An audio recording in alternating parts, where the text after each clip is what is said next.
Daylilies are one of the easiest plants you can grow, but over time they could get to where they need to be divided and reworked for best performance. In this video today, I'm going to show you how to rework a bed. I've got a bed at my house and that's what we're going to do.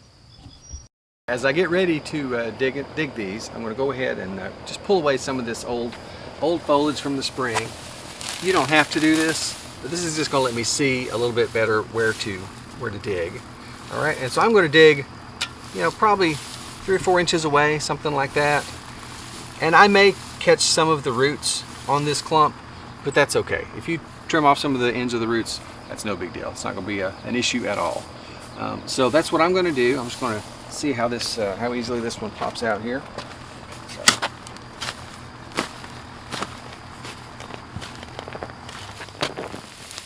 All right, there we go. That wasn't too bad. All right, so I'll kind of shake some of the dirt off. One thing I typically do.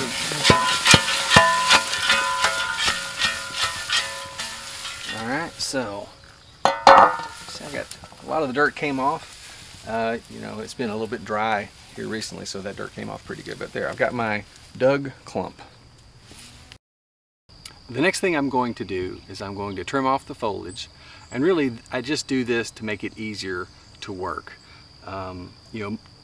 Digging and dividing these, the daylilies are probably going to, you're going to lose most of this foliage anyway. Maybe if I dug it up and planted it right back today, a lot of this green would stay green.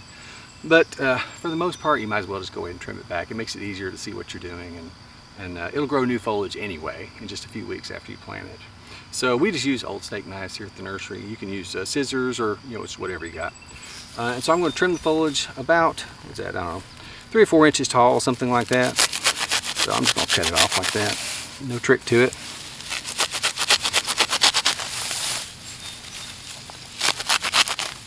And this just makes this easier to handle. I can see what I'm working with here. One thing on trimming the tops is I could have done this before I dug it, and that would have been fine too. Sometimes I do that, and that makes the whole process easier, but whichever way. Okay, so when I'm getting ready to divide this, you kind of want to think about how small you might want to divide it down to. Now you could divide a daylily down as small as 1 fan. That's what they call 1 plant of a daylily. So I could divide it down that small. But if I do that, that 1 single fan is probably not going to bloom. It definitely won't bloom well the first year. Probably a couple years before it really grows big enough to give you some good bloom. So we suggest you divide it down to a little chunk. Kind of like what we send. The plants that we ship all have at least 3 fans. So that's what I'm going to do. I'm going to divide this down into little chunks of about, well, we'll see. This is a small plant, so they may have more than 3. They may have 5 or 6. We'll see. But some varieties you can just pull apart. We'll see if this one, actually it comes apart pretty easy. All right. So this is probably a good size. This is what I would want to plant back. And like I mentioned, this variety Stella d'Oro, it has smaller fans, all right? So this one may have, it's hard to count exactly, but maybe 8 or 10 fans or more. But that's a nice little chunk right there. Plant this is going to bloom really well next summer. And that pulled apart pretty easy. If it doesn't pull apart, just take your knife or whatever you got, and you can just slip it down in there and just cut a little bit or stick it in and pry, and it just comes apart like that. So some daylilies will be pretty easy like this one, and others will be harder, but so I'm just going to stick that down in there, just twist a little bit, comes right apart. All right. So that's about a good size that I'm going to leave. I could divide that, I'm going to leave it.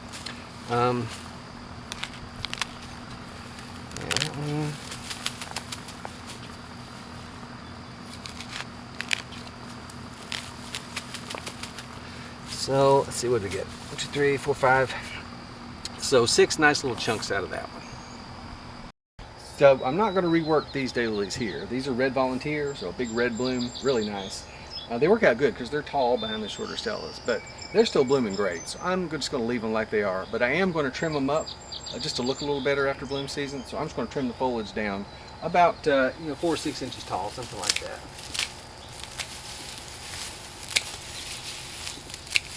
I'll finish doing that here in a second, but just these will come back with nice fresh green foliage here in just a couple weeks, particularly if I keep them well watered.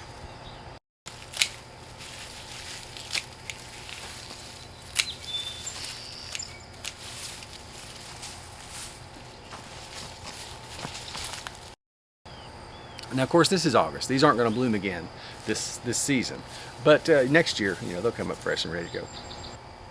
All right, I've got my daylily clumps all dug up and out of the way. I trimmed the ones in the back there, and so I've got the new plants that I divided down laid back out. So a note on spacing your daylilies: typically between 18 and 24 inches apart is how you're going to want to space your daylilies. Now, Stella d'Oro is a smaller stature plant, so you probably want to put it a little bit closer together. So I didn't measure these, but they look like they're about 18 inches apart. I would go towards the towards the lower end of that 18 to 24 inch range. You know, something like a red volunteer, I'm going to go higher, 24 inches or something like that, because it's a big clump, big plant. So that's now I got these laid out. I'm getting ready to plant them. All right, how deep you're going to want to plant these?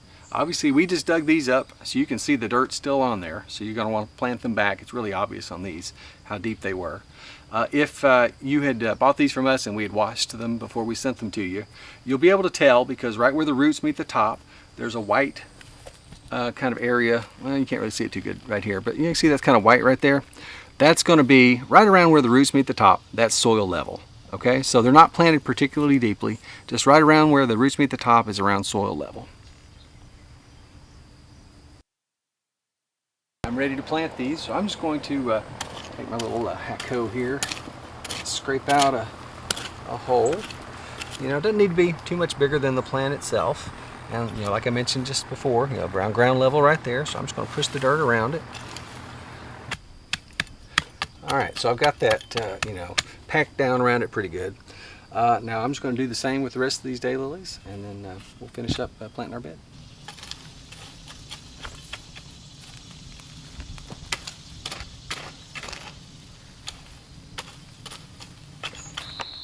Now that I've got these planted, I'm going to put a little fertilizer around them. Daylilies aren't too particular about what kind of fertilizer they use. Just something balanced is typically okay. We do offer a custom blend. You know, a local fertilizer company pulled this together for us, you know, specifically for daylilies. It's available on our website. Typically, you would just put a couple teaspoons of this around each plant. I don't have a teaspoon with me today, so I'll just estimate. But basically, what you're going to do is just sprinkle some around the daylily. You know, about like that. Okay, that's kind of all you need to put around it. Enough in here. This bag, this is a 4-pound bag, and so it's enough to do 75 to 100 daylilies. So you can tell it's it goes pretty far, right? So you don't need to add a lot to each one. All right, just a couple more steps and I'll be finished. I'm going to add some mulch. Mulch is great for a lot of different reasons. It helps hold in moisture, helps keep out weeds. If you're planting late in the fall, you know, in an area that gets cold weather, it obviously gives them winter protection.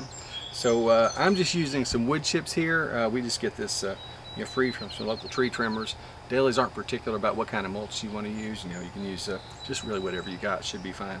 So I'm just going to, you know, dump this out around them here. I'll spread this out real quick. So I'm just going to go, you know, not real thick, just about 1 inch thick or so, right? It's got a lot of leaves in this batch of mulch.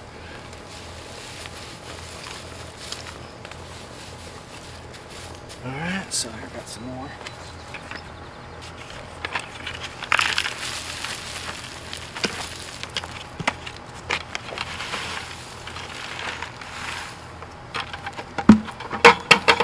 All right, so there we go. All right, so I've got the plants mulched. I'll probably come back later and add a little bit back there so it fills in the spots I didn't have enough mulch for right now. And the last thing I'm going to do is I'm going to come back and water these in really well. Water is the best thing you can do for your daylilies for a lot of different reasons. And especially now that these have been trimmed off and moved, you're going to want to water them in well for at least 2 to 3 weeks. And when I say water them in well, typically that's a good soaking at least 2 or 3 times a week. You want to try and give them 1 inch of water a week or so, and that should do it. So I've got my daylilies reworked and replanted and the bed redone, which is good. I've been meaning to do this for literally years. So glad to get that taken care of. I've got some extra daylilies over here, you'll see, and so I'm not sure what I'll do with these. I might find another spot around the yard to plant these, or give them away to a friend or something. So yeah. I hope you've enjoyed this video. If you have any questions about daylilies, we'd love to hear from you. You can put them in the comments below, or all our contact information is on the website. And we've got lots of other videos about daylilies. You might like this one about how to plant a bed of daylilies.